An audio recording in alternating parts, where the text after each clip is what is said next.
Hello lovely ones! So I'm in here giving you a little bit of a different video today. My first ever react video. I'm more of a deep dive girly, but I've been having a few really interesting conversations with my students. So I thought maybe expanding this conversation and reacting to some videos might actually be quite a fun idea. Now that the pandemic's over, I'm thinking about maybe moving the direction of this channel a little bit. So I'm just kind of doing things that I find fun, that I like personally. If you like them too, do let me know. If you subscribed for more of the singer health and self-improvement stuff, I'm still going to be uploading things like that as well. So one topic of conversation that has come up a few times recently is the whole notion of AI and how is that going to affect music in the future. They took our jobs! They took your jobs! And I suppose an example of technology affecting future performances could be hologram artists. So like many people, my first introduction to the concept of a hologram was through Star Wars.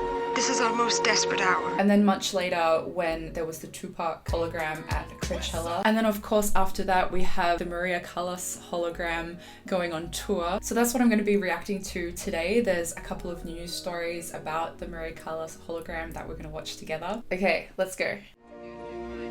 Iconic singer Maria Callas, known as the original opera diva, sadly passed away in the late... I'm sorry, I have to stop already. I wouldn't say she's the first opera diva. I would say the concept of a diva existed definitely before that. Maybe we're just getting into semantics. 70s. But fast forward 40 years, thanks to hologram technology, she'll be taking to the stage and performing with a live orchestra in front of 2,000 fans.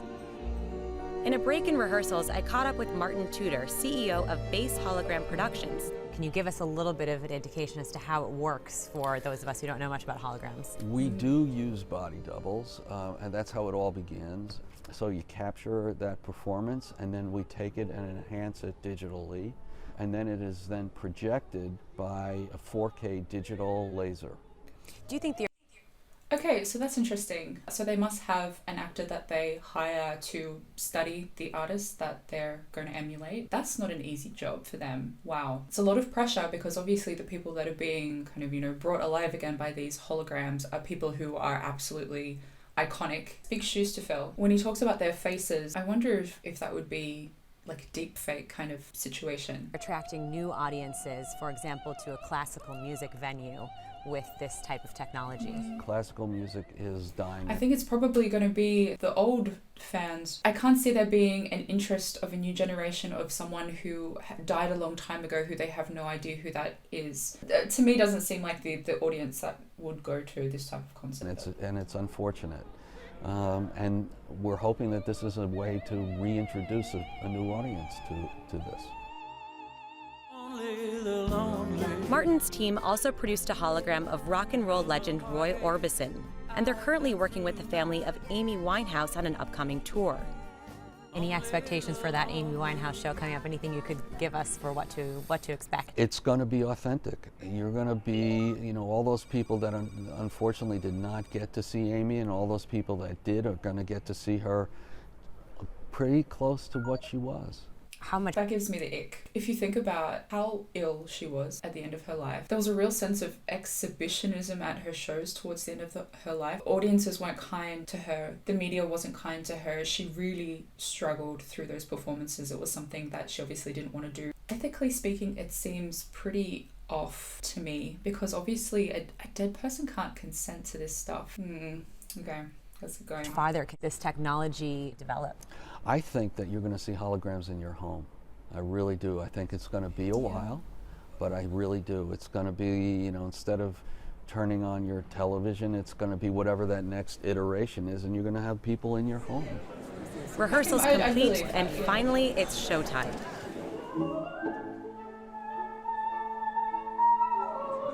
So believable. You feel quite strange sort of applauding her, but you can't stop yourself because it feels very real. I was looking forward just to see how good the technology was, and to be honest, you would believe she was there. I'm stunned.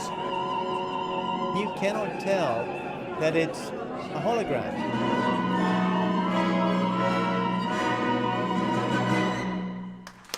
I didn't want to cut off her tough note.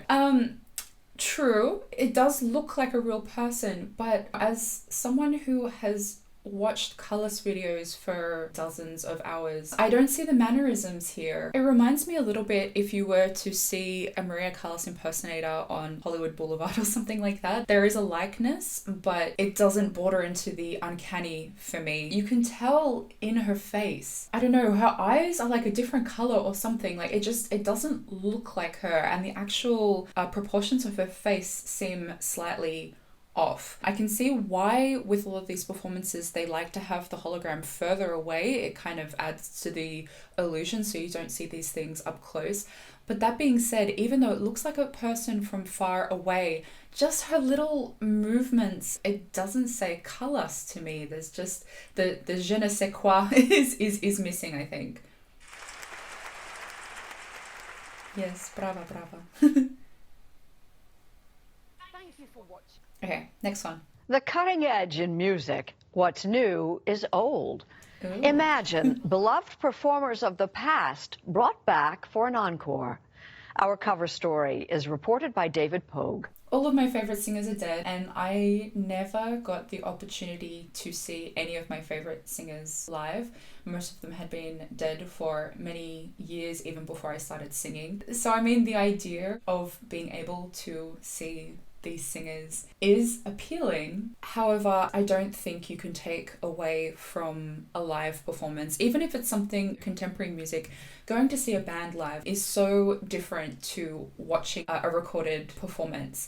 And then when you bring something like classical singing into the equation, which is an acoustic art form, you know, we're not using any microphones or anything like that. Sitting in the hall and feeling how the voice moves in the space around you and just how visceral that can be is just an experience that I don't think will ever be replicated with technology like this.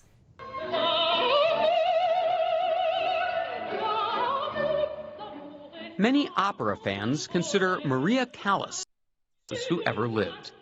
When she died in 1977, they were heartbroken. So they might be shocked to learn that Maria Callas is going on tour this spring, complete with a live 60-piece orchestra. 60-piece orchestra? That's not bad. See, right, that doesn't look like her, right? And there's no way she'd throw her head back for a note like that. I don't know, it just, no.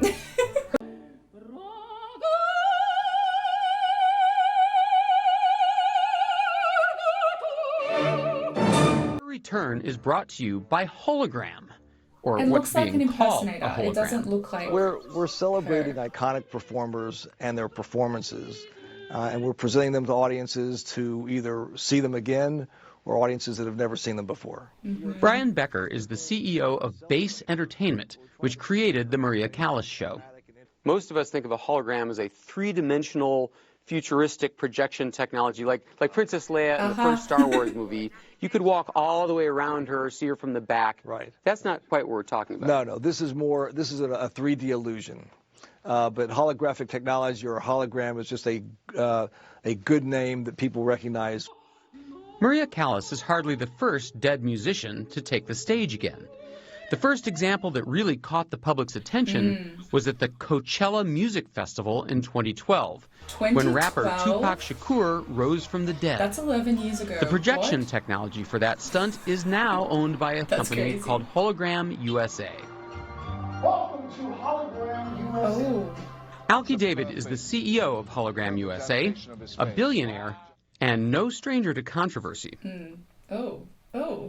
At his theater on Hollywood Boulevard, his company offers holographic shows featuring stars like Billie Holiday. As it turns out, like a high-tech shows like aren't really dead new. people. They're based on a stage effect called Pepper's Ghost, an illusion popularized in 1862 by a scientist named John Pepper. An offstage actor is reflected by a sheet of glass at a 45-degree angle, appearing to the audience as a ghostly life-sized image. Projectors are up there, bouncing off a grey cinema screen that's nestled to the floor, and the image is reflected up. It's reflected off a 45-degree angle. Yeah, I can just barely see this 45-degree diagonal clear sheet of plastic. Good kitty. Brings a whole new meaning to the show Cats. But how do they get the video of the dead performers in the first place? So especially of Maria Callas, who died well before the age of high-definition video. Yeah. Marty Tudor, head of Base Entertainment's hologram projects, had to recreate. I like that there is the scope to put in theatrical effects. As I mentioned, I think there's an element of the realism that is missing, at least for this Callas hologram. So having these kind of theatrical things like her throwing the cards, what aria would that be? I have no idea. I wasn't listening to which one she was singing. I do think, though, that that's a technological thing that I quite like the idea of, the more kind of fantastical element and things that you couldn't get in real time on stage. I dig that. Create her from scratch. And so we start with a body double who has to perform, literally. And our director worked with our body double for 12 weeks. And then we take the results of that and go to work on it digitally. Just as in the movies, special effects artists then seamlessly superimpose a computer-generated face onto the footage of the body double. Macbeth's last aria. I don't know why she'd be throwing cards. It's the... And what about the audio? In Maria Callas' day, the orchestra and the singer were recorded all at once in one pass. Yes, but in this concert, the pre-recorded Callas will be accompanied by a live orchestra, which means that the company's engineers had to somehow remove the sound of the orchestra for your life from the 1960 recordings.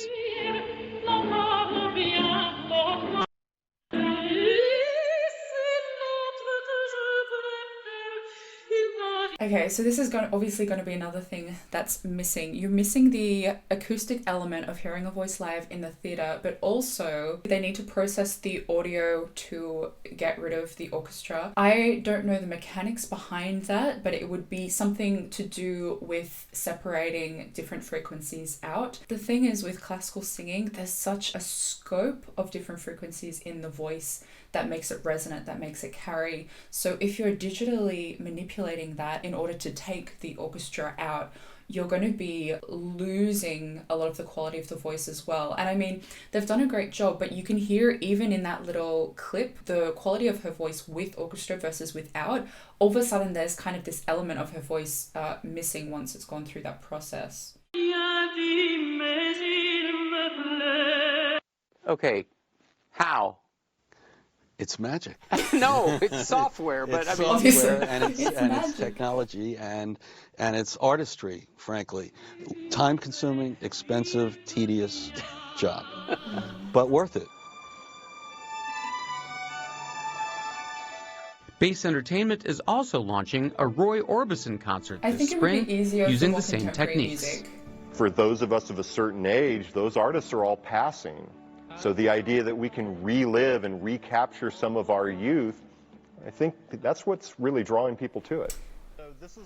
So what you just said about revisiting youth, that kind of is more along the lines of what this audience is, not bringing in new audiences. I really do think this is all about nostalgia. It would be very difficult to capture a new audience with nostalgia. It's the people who've already experienced it. Richmond is the director of the Mixed Reality Lab at the University of Southern California. He spends a lot of time thinking about technology and art. Pretty soon, you'll be able to have performances for the songs you don't have footage for, and you can have them singing songs that they never sang before. Someday, not only could you have Tupac singing opera, but you could have Maria Callas singing hip-hop. Absolutely.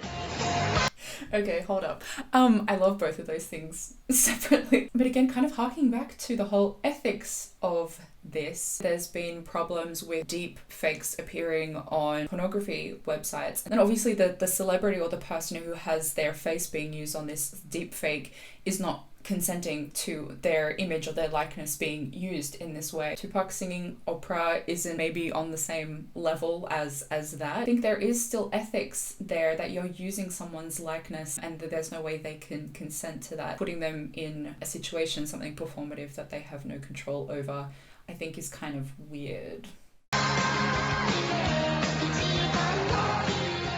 As though that's not boggling enough, one of the most popular singers in Japan today is Hatsune Miku. She's a computer-generated voice coming from a computer-generated body. She opened for Lady Gaga on one of her tours. The singing is all computer-generated based on these algorithms. Audiences are paying to see a pop star who doesn't exist. Absolutely. Concerts really these days exist not so much, I would argue, for the music, but more just the scene. Actually, Alki David says that holographic singers are only the beginning. We did the world's biggest election in India for Narendra Modi. Modi was running for We had 150 mobile units traveling India, and in 30 days, Mr. Modi was able to canvass the country 4 times within a month. By hologram? By live hologram on a daily basis. He won with a landslide majority of like 67, 68%, yeah. Did he though? Sorry. Oh, wait a minute, we're talking about holograms changing the course of history now. Sure, absolutely. Politics. Alki David hopes to open 150 hologram theaters across the United States. And base CEO Brian Becker says that ticket sales for the Maria Callas and Roy Orbison tours are going well. I had to escape, the city was sticky and cruel. Maybe audiences will be convinced by the illusion, or maybe they'll see right through it. But for the present, dead performers from the past are the future of live performance. A future, maybe. I don't think the future. What is this? Okay. Very interesting. I guess in closing, I do really love innovation. I love technology. I love seeing the intersection between arts and technology. When you think about how far even streaming has come in the last 10 or 15 years, I absolutely think that we'll have holograms in our houses, watching concerts and stuff like that. However, I don't think they're a replacement for the real thing. There's too many things missing, and maybe technology will catch up and the deep fakes will look a little bit better, that maybe, you know, the likeness of the holograms and the mannerisms and things will be a little bit more believable. But I think the actual acoustic sound, that's something that you're not really going to be able to simulate to the extent of a live performance. And as well, obviously there's that energy that you feel in the theatre or wherever it is you sing the live performance that obviously can't be replicated by machines. And ultimately, I do think this raises a lot of very interesting questions about ethics, especially if you have an artist who has passed away and can't consent to any of this. I would absolutely love to hear your opinion on this. Please write to me in the comments. What do you think about musical holograms? All right, bye.